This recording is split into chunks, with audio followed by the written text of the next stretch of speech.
சீர்காழி வணிக வளாக பகுதியில் சிறுவர் உள்ளிட்ட இருவரை மாடு முட்டும் சிசிடிவி காட்சி சமூக வலைதளங்களில் வைரல். சுற்றித் திரியும் கால்நடைகளை கட்டுப்படுத்த பொதுமக்கள் கோரிக்கை. மயிலாடுதுறை மாவட்டம் சீர்காழி நகராட்சிக்கு உட்பட்ட புதிய பேருந்து நிலையம், பழைய பேருந்து நிலையம், கடைவீதி, காமராஜர் வீதி உள்ளிட்ட பல்வேறு பகுதிகளில் கால்நடைகள் அதிகமாக சுற்றித் திரிகின்றன. இதனால் பொதுமக்கள் மற்றும் வாகன ஓட்டிகள் அதிக சிரமத்துடன் கடந்து செல்கின்றனர்.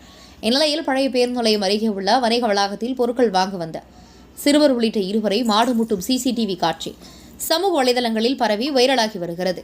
எனவே பொதுமக்களை அச்சுறுத்தும் வகையில் சுற்றித் திரியும் கால்நடைகளை கட்டுப்படுத்த நகராட்சி நிர்வாகம் நடவடிக்கை எடுக்க வேண்டும் என பொதுமக்கள் கோரிக்கை விடுத்தனர்.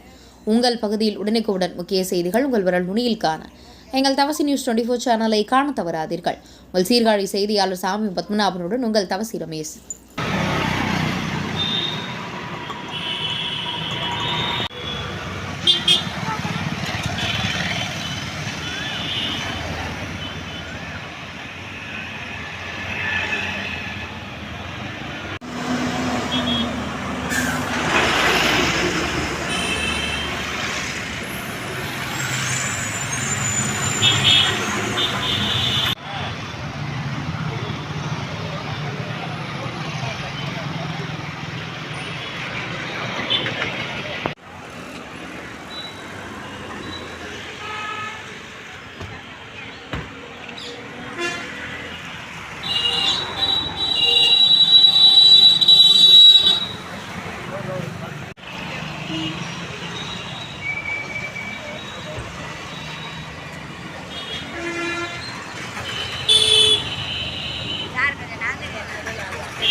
சொன்னேன், அதுதான் கேட்குறேன்.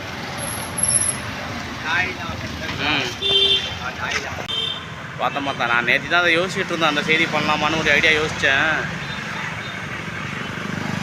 அன்னைக்கு